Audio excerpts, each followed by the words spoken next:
Well, hi everybody, John Terrett here, New York correspondent for CGTN, but I'm not in New York City. You can tell that because the background is very, very different. I'm in the Chinese coastal city of Qingdao, where we are building up here at CGTN for next weekend's Shanghai Cooperation Organisation Summit. It's a very, very big deal for this city. This is a beautiful city, by the way. You know, China has, in my estimation, about 4 major cities, of which Beijing and Shanghai are the 2 biggest, and then there are a couple of others, of course. And I reckon that Qingdao is probably now, mainly because of the arrival of this summit this week, a first-rank Chinese city. And if it's not a first-rank Chinese city, then it is without doubt a very, very high-ranking second-rate Chinese city. It's beautiful here. First of all, it's on the coast. You can probably see the wind ruffling my shirt a little bit here. We had some really lovely weather yesterday. It was beautiful, really lovely. Today, not quite so nice. The sun is burning through the clouds. It's trying to get through, but actually it's warm, although there's a stiff breeze. But the lovely thing about Qingdao is that they've prepared so wonderfully for this summit. It's a gorgeous sight from the airport on the way in. Nothing but flowers and beautifully manicured lawns and beautiful trees. It's really wonderful to drive into the center of the city, and everyone here is very, very excited for the summit, which gets underway properly next weekend. Now, Peter, my cameraman, is just going to give you a shot over here so you can see what we're dealing with. We're going to show you the CGTN television station that we built here, the temporary one.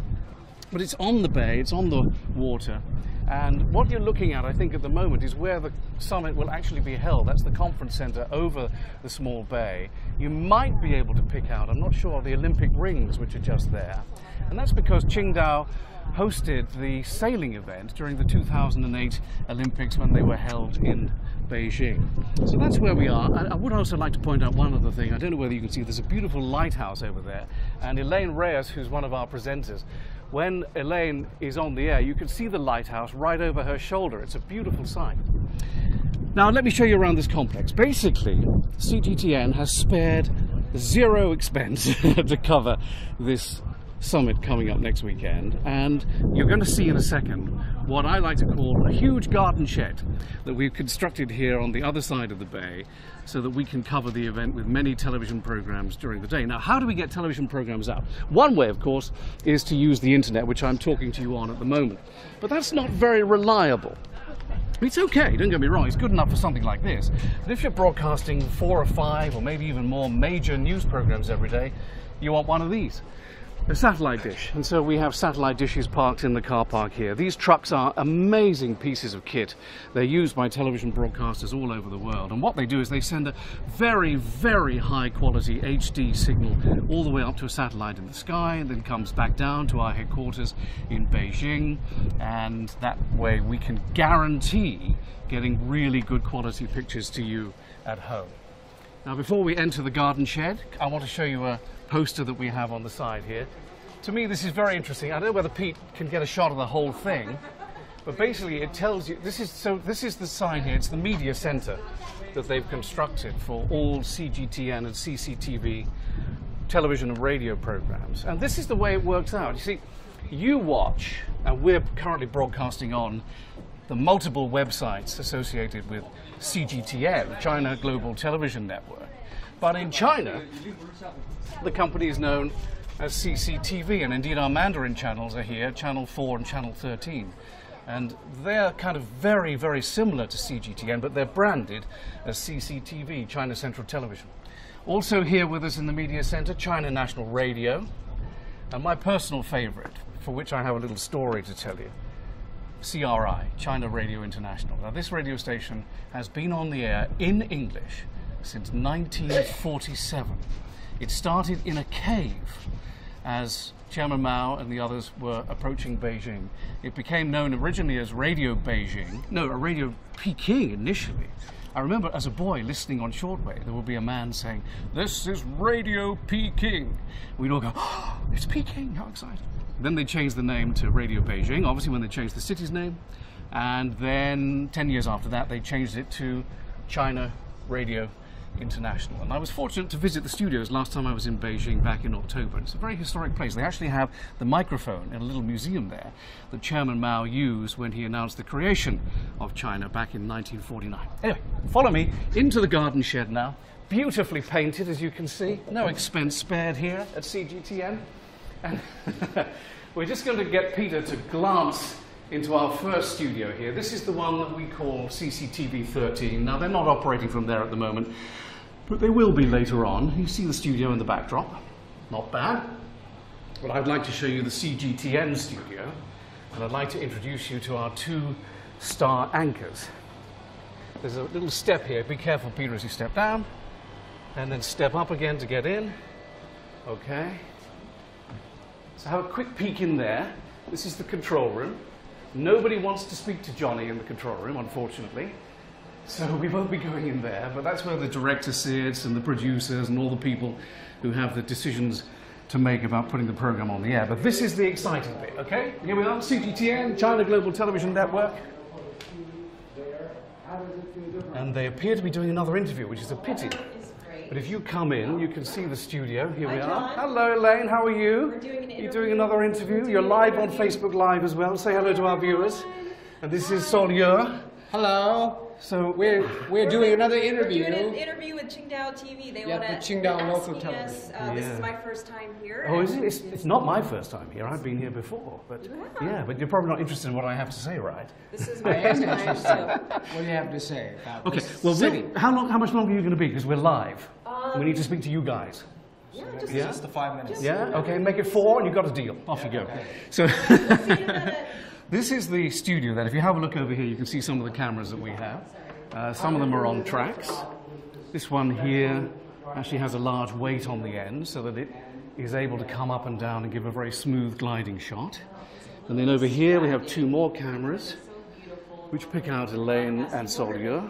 In a building in a closed area, and so every few minutes. And if we come over here, if you could work your way around, Water, I know, the nights, beautiful nights. we'll give you a view about what a TV presenter actually sees. I'm happy to be here. Very scenic, very beautiful, and it's So this is what it looks like. If you're a television presenter, you can see almost nothing but lights. And you might be lucky occasionally to see the glow from the auto cue in the darkness. And maybe just the little red on-air light. But essentially, you're sitting here, you have an earpiece in, and it's essentially dark in front of you. But behind you, if you swing the camera around, you can see the beautiful view. And this is what we call the $1 million view. This is the view over Elaine's shoulder and Solier's shoulder. And again, we saw it just now. You can see the conference center, the Olympic rings, the lighthouse, and you can see how the wind is whipping the water just a little bit today. And there are 4 studios like this in sequence. The first one is Channel 13, which we talked about just now. Then there's the CGTN studio. Then I think there's Channel 4, which is part of CCTV, part of the Mandarin service. And then right at the end, there's another booth very similar to this with a desk just like this. And that's where the local broadcasters from Qingdao are based, and also China Radio International, and I think some local radio people as well. So that's the suite of 4 studios that we've built in this beautiful, beautifully appointed garden shed. And just look at this. No expense has been spared. It's wonderful for our staff to be broadcasting from here. And we will be on the air doing programs from today, Monday, all the way through until next Sunday, until about midday local time next Sunday. There are going to be programs coming out of this studio complex covering the Shanghai Cooperation Organisation Summit. Elaine, come and join me. So let me tell you, this is Elaine Reyes. Now, Elaine is our anchor from Washington, D.C. You may see her on the air presenting programs from Washington when our time is on. Elaine and I are colleagues. As I told you at the top, I'm based in New York as a correspondent. Elaine is a presenter in Washington, D.C. How are you finding it? You know what? We just finished our first show from here about 10 minutes ago, and it was very exciting. We did 20 minutes of coverage inside the noon show, and talked about all of the things that are happening here, what to expect. Ran a few stories about some of the SEO member countries. Learned about a pop star named Dimash from Kazakhstan. So We have a week ahead of stories just like that, and we'll be here all day and all night doing various hits for other shows. Now, you work in Washington, D.C., as I said. How long ago did you begin your preparation for this? Because this is a very important summit for China and the other 7 countries that are coming, plus the observer nations. Very important for the region. When did you start reading up on all of this? Probably about a month ago. Right. I knew I was coming. Luckily, since I've been with CGTN, we've been covering the SCO every year. China's been a founding member. And so we've covered it, but I've always presented from Washington.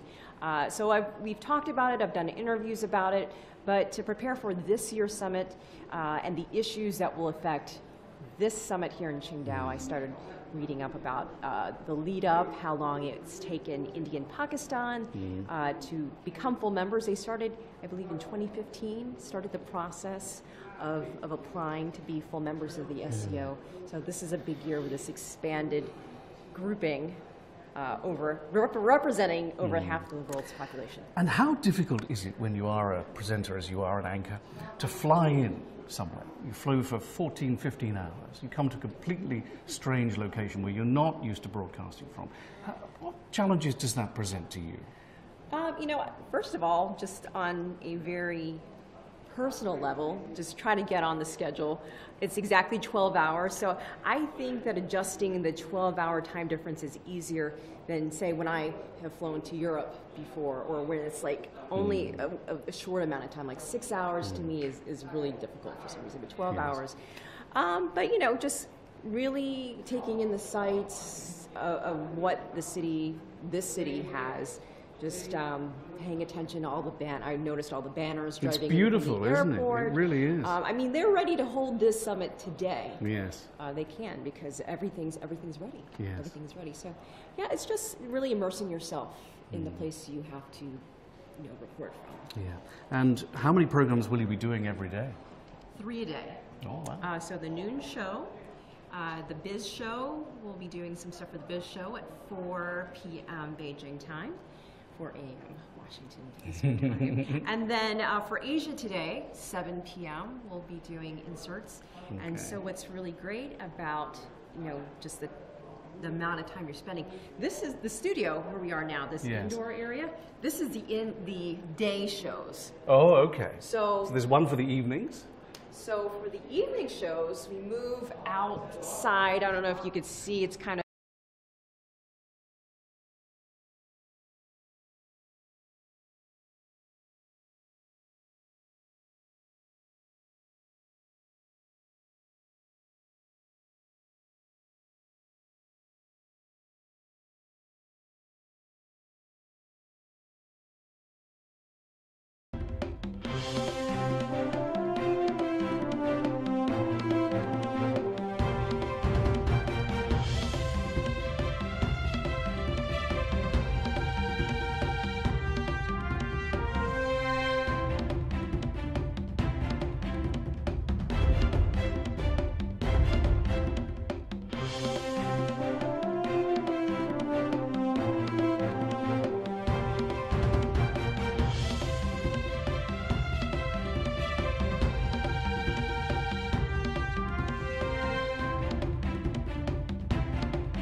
So, Elaine, I hope they give you some time off in the course of this week. I hope you get to see a bit of the city. I will be making the most of the moments I have between shows. Yeah. You got a lot on your plate there. 3 shows a day. That's a lot. It's good. It's fun. Yeah. I'm very excited about all of it. Fantastic. Now, let me tell you something. I've worked in 3 international television stations now, and every international television station has highly paid, pampered presenters, okay, who spend all day just reading the newspapers and then reading a few words on the autocue, and then they go home by limousine in the evening.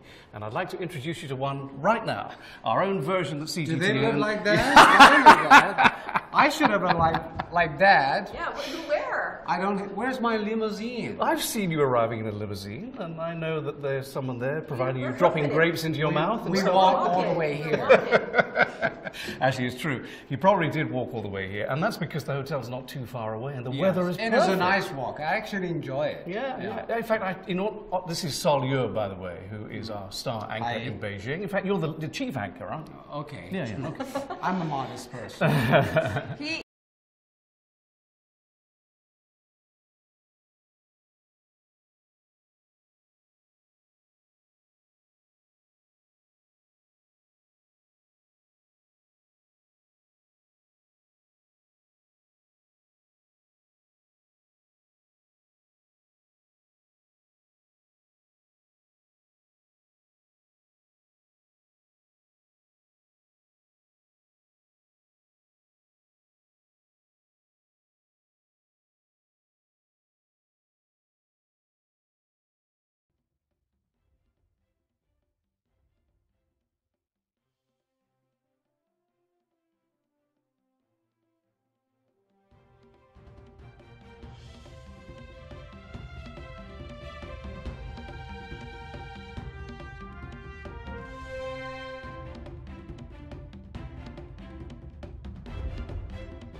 Oh, you know, we spent millions of dollars on this place. High-tech communication. Yeah. And here we are live on Facebook and every other internet platform that is associated with CGTN. You know, this internet broadcasting is pretty big, and sometimes you get a bigger audience than you do on the television, quite frankly. It's amazing. Probably yes, because many people watch us on CGTN on Facebook and Twitter. Because those are young followers, and they prefer to watch news on social media rather than traditional media like television. Probably they do. So let's just find out a bit about you. What's your background? How long have you been with CGTN? Where were you before? I've been with CGTN. How much do you earn? No. Seriously? I'm just teasing. Not enough to afford a limousine carrying me around or a luxurious life. No, seriously. How long have you been with us? I've been with CGTN for 16 years. Have you really? Yes. Wow. I started as a reporter in 2003 for 5 years, and then started anchoring 2007. Yes, 2007. Okay. And I've been doing it all along. And what are you expecting to happen when the summit gets underway next weekend? Where will you be and what will you be doing? We will be in that studio. Yeah. We just saw it. Very nice view. Because across the water will be the SCO Summit. It is the first time they have 9 member states, the heads of government and state coming over. And interesting, they will have Pakistan and India. That's not easy to bring those two countries together. Yeah, that's a challenge. But the SCO will have new challenges because these two countries are from South Asia. How they integrate their own agenda into SCO with Central Asian countries, China, Russia, the big powers. I think it will be interesting to watch what is going on. And also Iran will be here. That is an interesting country because the nuclear deal is being off. Iran is a lot. I think they're nervous about where it is headed. What will happen to their economy? They need Russia and China be there on their side. Hassan Rouhani will be here. Let's bring Elaine Reyes back in, because somehow Elaine, I don't know how you got separated from us, but you did. I was enjoying the conversation. You know, Elaine is the other anchor for our coverage here, so I'm you're just as well. helping. I'm helping and supporting. Elaine, you like the experience so far? I'm having a great time. It's taking over now. I'm having a great time. No. It's fun. And it's always nice to see the colleagues I feel like I know because I see them on TV all the time. That is a very strange thing, isn't it? Because we do see our colleagues like Solia all the time, but we only get to see you once a year if we're lucky. And I haven't been to our DC studio. That's a shame. If you're coming. He's coming. Hopefully watch for him. September. Watch for him in the fall. Watch for him in the fall. But I feel it is a little bit guilty because I haven't been able to show you around the city. There's so many places to visit in this city, Qingdao.